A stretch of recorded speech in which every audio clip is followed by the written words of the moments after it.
রক্ষক হয়েছে ভক্ষক আর সেবক হয়েছে খুনি। এর থেকে বেশি কিছু আর বলতে পারবো না, তবে সম্ভবত এটা সময়ের সাথে যায়। আলোচক বিন্দুদের কথার মাধ্যমে যতটুকু বুঝতে পারলাম যে আমাকে আসলে এই কথাটা বলতে হবে, বাংলাদেশটা কোথা থেকে ভেঙেছে, সেটাকে আসলে কোথায় গড়া দরকার। আমাদের এই বাংলাদেশটাকে ভিতর থেকে এবং বাইরে থেকে একেবারে ভেঙে দেওয়া হয়েছে, ভেঙে চুরমার করে দেওয়া হয়েছে। বাইরে থেকে ভিতর থেকে কেন ভেঙে দেওয়া হয়েছে? আপনারা যারা এই যে এখানে আছেন, আপনারা দেখেন আমাদের প্রতিরক্ষা ব্যবস্থা যখনই আমরা একটু জোরদার করতে যাব, যখন আমরা চায়না থেকে একটু যুদ্ধ বিমান কিনতে যাব, তুরস্ক থেকে আমরা কিছু ড্রোন কিনতে যাব, আমাদের পাকিস্তানের সাথে যখন পারমাণবিক চুক্তিটা হয়ে যাবে, তখন পার্শ্ববর্তী দেশ আমাদের দেশটাকে ধ্বংস করে ফেলার জন্য সীমান্তে সৈন্য সমাবেশ করা শুরু করবে। তার মানে আমরা যেন কখনোই শক্ত পায়ে দাঁড়াতে না পারি, আমাদের বন্ধু রাষ্ট্রটি সবসময় চিন্তা ভাবনাটা করবে। আমাদের দোষ কোথায়? আমরা একটু নিজেদের পায়ে দাঁড়াতে চাই। আমাদের সন্তানদেরকে একদম দেখেন, ছোটবেলা থেকে আপনারা যা পড়েছেন একেবারে ভুল করানো হয়েছে। আপনার কি মনে হয় যে ছোটবেলায় পড়েছিলেন যে লেখাপড়া করে যে গাড়ি ঘোড়ায় চড়ে, সেই কথাটা ঠিক? ওই আমার হেডমাস্টার তো এখনো বাইসাইকেল চালায় না। এই লেখাপড়াটাকে আমাদের গোড়া থেকে ভেঙে দিতে হবে। আমি কাউকে অসম্মান করতেছি না, কারণ আমাদের শিক্ষা ব্যবস্থাটা প্রথমে ধ্বংস করা হয়েছিল গ্রেডিং ব্যবস্থা দিয়ে। মনে আছে আপনাদের? A+ পাইতেই হবে। আমাদের শিক্ষকরা এবং ছাত্ররা একসাথে মিলে কি করলেন? প্রশ্নপত্র ফাঁসের সাথে জড়িয়ে গেল। আমরা সেখান থেকেই শুরু হলো আমাদের এই প্রজন্মটাকে ধ্বংস করা। প্রশ্নপত্র ফাঁসের সাথে তারা কেমন করে যেন শিক্ষক এবং এই সংশ্লিষ্ট সবাই একসাথে জড়িয়ে গেল। শেষ পর্যন্ত লেখাপড়ার এই প্রতিযোগিতা, অবৈধ প্রতিযোগিতা করতে করতে করতে তৃতীয় ধাপে এসে আমাদেরকে অটো পাস করাই দেওয়া। এই যে আমাদের একটা প্রজন্ম তৈরি হয়ে গেল, এই প্রজন্মগুলো দিয়ে আমরা আগামীর বাংলাদেশ গড়তে পারবো না। যতই আমরা মুখে মুখে বলি আমার সোনার বাংলা, আমি তোমায় ভালোবাসি, আমাদের এই বাংলাদেশ গড়ার জন্য সোনার ছেলে এখনো তৈরি হয় নাই, আমাদেরকে এখন করে দিতে হবে। আমরা 20টা বছর কোথায় ছিলাম? একেবারে আমাদের বন্ধু রাষ্ট্রের পেটের ভিতর।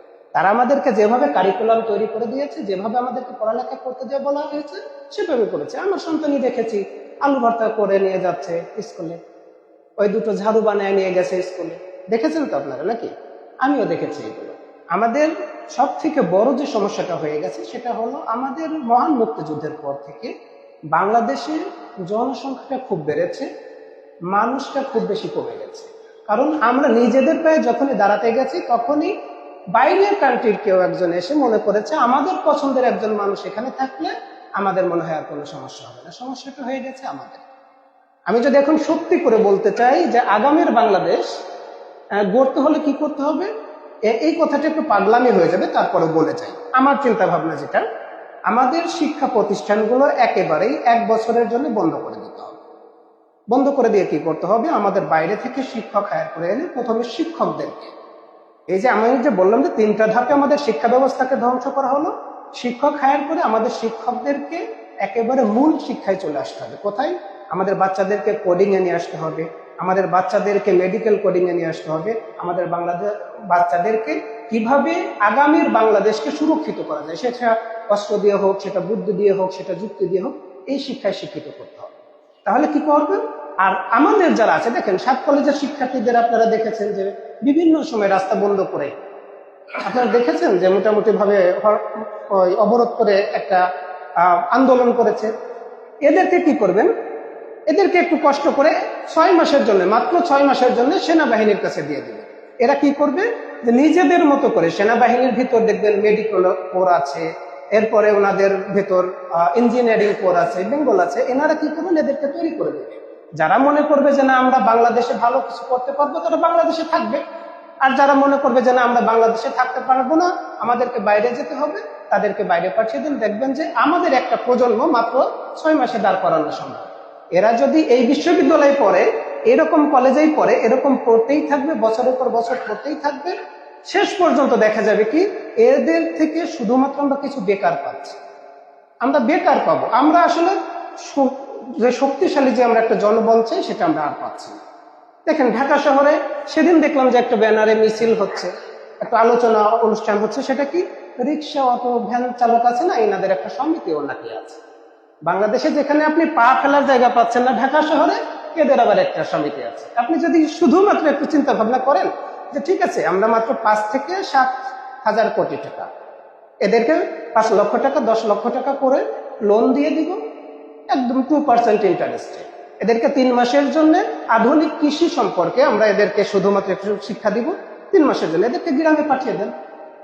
মাত্র 5 থেকে 10,000 কোটি টাকা হলে পরে এরা গ্রামে গিয়ে আধুনিক কৃষির সাথে যুক্ত হয়ে যাবে। আমাদের ঢাকা শহরটা রিক্সা অটোমুক্ত হয়ে যাবে। আমরা গ্রিন ঢাকা করার জন্য আমরা মিনিমাম 5 বছর এগিয়ে যাবো। এই চিন্তাটা কেউ করতেছে না। আমাদের চিন্তা ভাবনা কোথায়, যে এদেরকে দিয়েই ঢাকা শহরে আমাদেরকে কিছু না কিছু করতে হবে। কারণ ওনারা যে বিদ্যুতের লাইনটা দিয়ে রিক্সায় চার্জ দেয় সেটাও চুরি করা। আমার কথাটা বুঝতে পেরেছেন? আমাদের সব থেকে অর্থনৈতিক ব্যবস্থা দুটো জায়গায় দাঁড়ায় আছে আমরা মনে করি, তাই না? একটা হলো বাইরে থেকে যারা টাকা পাঠাচ্ছে আমাদের রেমিটেন্সের যোদ্ধা, আর একটা হলো গার্মেন্টস শিল্প। দেখেন, গার্মেন্টস শিল্পের সব থেকে বড় যে কষ্টের জায়গাটা হচ্ছে সর্বনিম্ন বেতনে আমাদের গার্মেন্টস শ্রমিকরা কাজ করে। আমার কথাটা বুঝতে পেরেছেন? একদম সর্বনিম্ন 8, 10, 12 এরকম থেকে শুরু করে। কেউ যদি একবার একটু পদক্ষেপ নিয়ে শুধু এই কাজটা শুরু করে দেয় যে গার্মেন্টস শিল্প ঢাকা শহরের বাইরে চলে যাবে, প্রতিটা থানাতে চলে যাবে, প্রতিটা ইউনিয়নে চলে যাবে, দেখবেন যে প্রতিটা থানাতে আমাদের এই গার্মেন্টস শিল্পগুলো যখন দাঁড়িয়ে যাবে, এরা বাড়িতে বসে বসে সারা বিশ্বের গার্মেন্টস শিল্প শাসন করবে। কিন্তু কেউ এটা করবে না। করবে না কি কারণে? কারণ আমরা তো শ্রমিককে শোষণ করতে চাই। আমাদের এলিট শ্রেণী যারা আছে এরা আমাদের শ্রমিকদেরকে শোষণ করে আজকে হাজার হাজার কোটি টাকার মালিক হচ্ছে। ঢাকা শহরে 15,000 টাকার বেতন পেয়ে থাকা খাওয়া দিয়ে বাড়িতে 2,000 টাকাও পাঠাতে পারে। আমার কথাটা বুঝতে পারছেন? আমাদেরকে আগামীর বাংলাদেশটা নতুন করে চিন্তা ভাবনা করতে হবে। আমাদের বাংলাদেশের যতগুলো সিস্টেম আছে এই সিস্টেমগুলো যদি আমরা ভাঙতে না পারি, আমরা এই সিস্টেমকে আর কখনোই গড়তে পারবো না। এই সিস্টেমের ভিতর থেকে থেকে এই বাংলাদেশটা ওই মালয়েশিয়া হওয়ার কথা ছিল, সিঙ্গাপুর হওয়ার কথা ছিল, আসলে বাংলাদেশ দেউলিয়া হওয়ার পথে। এখন পর্যন্ত আমাদের প্রায় 25 লক্ষ হাজার কোটি টাকার উপরে ঋণ আছে। আমাদেরকে আস্তে আস্তে